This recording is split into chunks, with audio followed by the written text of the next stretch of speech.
बहुत पहले समय एक राजा दूर के राज्य में राज्य करता था। राजा की एक लौती बेटी थी। देखने में बहुत सुंदर थी, लेकिन उतनी ही घमंडी और अहंकारी।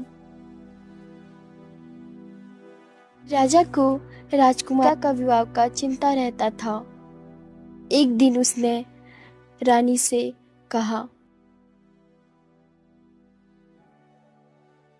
रानी, अब हमारी पुत्री का विवाह का समय हो गया है।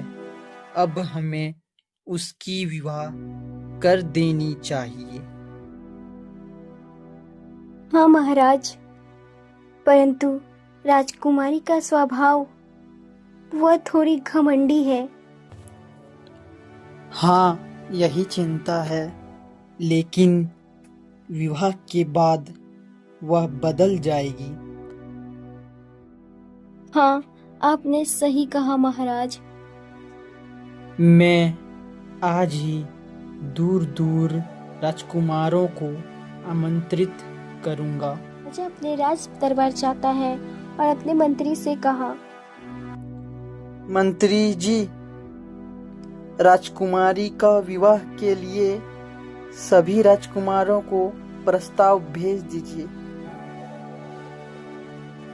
जी महाराज, मैं आज ही सभी राजकुमारों को प्रस्ताव भेज दूंगा। कुछ दिनों बाद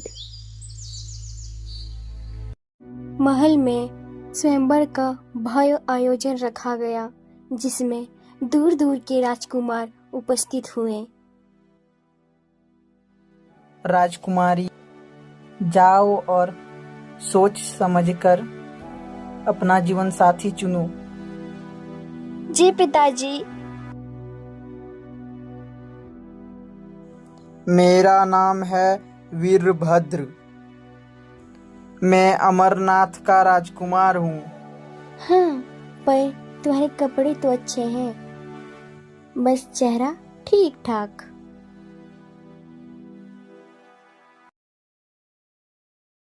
मेरा नाम है जसवंत सिंह। मैं रायगढ़ का राजकुमार हूँ। पर तुम्हारी चाल तो ऐसी है जैसे खेत में बैल चलता हो। तुम्हारी उम्र मुझसे तो 3 गुना है और तुम तो एकदम बूढ़े हो चुके हो। राजकुमारी बारी बारी सभी राजकुमारों का मजाक उड़ाती है। अंत में इसकी दाढ़ी नुकीली थी, बस जैसा। अरे, ये तो बिल्कुल चिड़िया की चोंच जैसी दाढ़ी है, राजा थ्रसबियर्ड।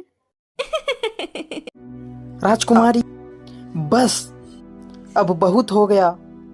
तुम्हारा घमंड अब चूर करने का समय आ गया है। तुम्हारी विवाह महल के बाहर आने वाली भिखारी से होगी। राजकुमारी को लगा कि उसके पिताजी मजाक कर रहे हैं और उसने उसकी बातों पे ध्यान नहीं दिया। तभी महाराज ने सभी राजकुमारों से माफी मांगी और उसे विदा किया। कुछ दिन बाद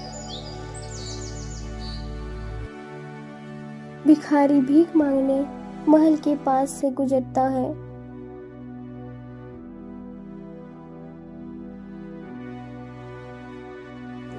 जाओ और सैनिकों को आदेश दो, उस भिखारी को पकड़कर मेरे सामने पेश किया जाए। जी महाराज। चलो, तुम्हें हमारे महाराज ने बुलाया है। क्यों भाई, मैंने क्या किया? वो तो तुम्हें वहीं जाके पता चलेगा। से ही दोनों सैनिकों ने भिखारी को महल के अंदर लेकर जाते हैं। तुम्हें राजकुमारी से विवाह करना होगा। पर मैं कैसे महाराज? मैं तो एक भिखारी हूँ। ऐसे ही राजा ने राजकुमारी विवाह बहुत ही साधारण तरीके से भिखारी से कर दी। ना ही कोई डोली, ना ही कोई रथ। साधारण तरीके से उन्हें विदा कर दिया गया। राजकुमारी भिखारी पैदल ही महल से अपने घर की तरफ निकल पड़े। भिखारी को अपने नगर पहुंचते ही को एक महल दिखा। ये नगर किसका है? राजा थसबियट का। राजकुमारी को जब पता चलता है यह राजा थसबियट का महल है तो उसकी आंखों से आंसू आने लगती है। यह आपका हो सकता था अगर आप इसे ठुकराया ना होता। जल्दी चलिए राजकुमारी, अंधेरा गिर जाएगा। अब पछताने से कोई फायदा नहीं। भिखारी और राजकुमारी एक कच्चे घर के बाहर रुक जाते हैं। क्या यह घर तुम्हारा है? छी, मुझे नहीं रहना है इस झोपड़ी में। हाँ, अब यही आपका महल है। राजकुमारी को कच्चा घर देख के रोना आ जाता है। भिखारी और राजकुमारी दोनों ही कमरे के अंदर जाते हैं। राजकुमारी घर को गौर से देखने लगती है।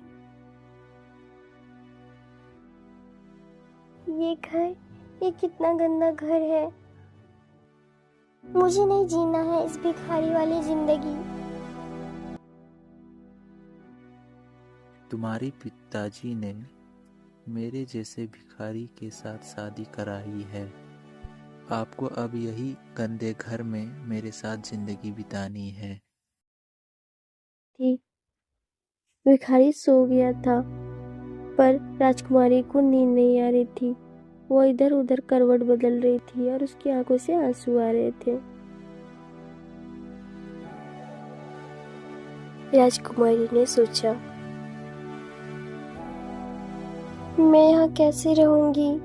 पिताजी ने मुझे एक भिखारी से शादी दे दिया। मैं पिताजी को कभी माफ नहीं करूंगी। कुछ दिनों बाद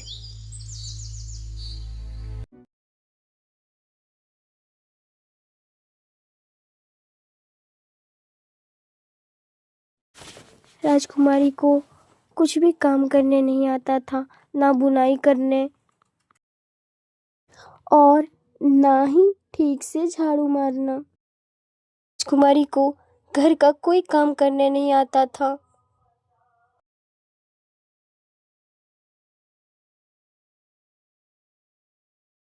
तभी वहां भिखारी आता है और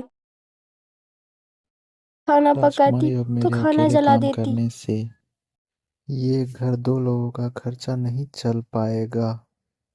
कल से आपको भी महल के रसोई घर में काम करना होगा। अगले दिन कुमारी महल में रसोइये का काम करने के लिए जाने लगी।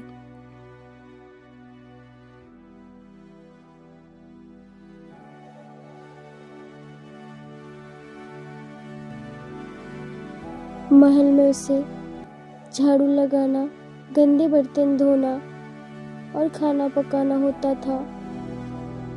एक लोहे के बर्तन में बचा कुचा खाना छिपा के ले जाने लगी।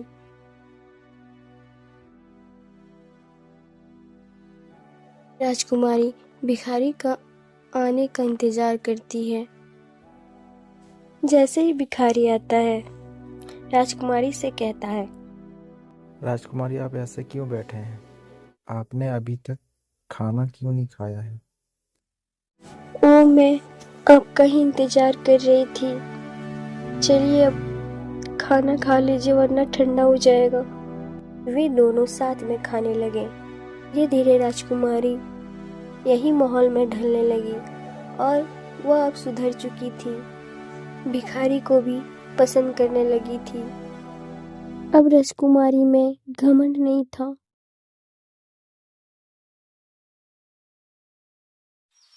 ऐसे ही दिन गुजरने लगा।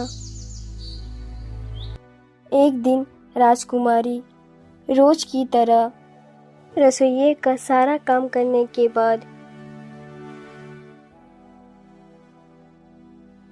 एक लोहे के बर्तन में बचा कुचा खाना छिपा के ले जाने लगी। वही को उत्सव की आवाजें सुनाई दी।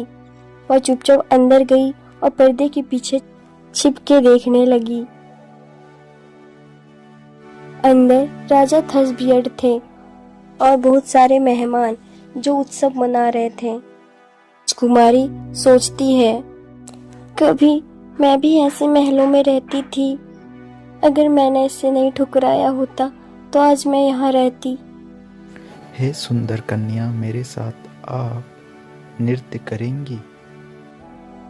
अपने पीछे राजा थसबियड को देखकर डर के मारे उसके हाथ से बर्तन गिरते हैं और राजकुमारी की वजह से राजकुमारी को शर्म महसूस होने लगती है।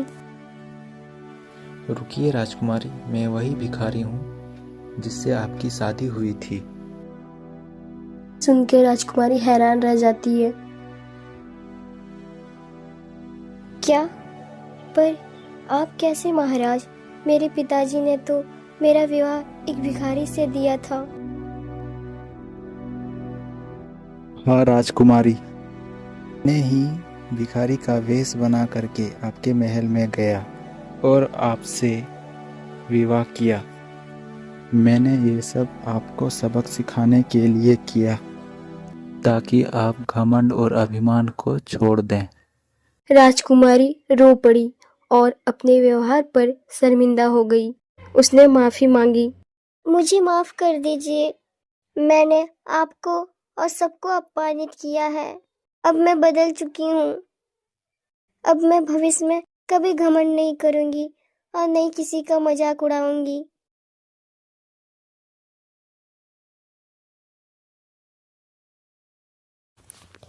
राजा थसबियड और राजकुमार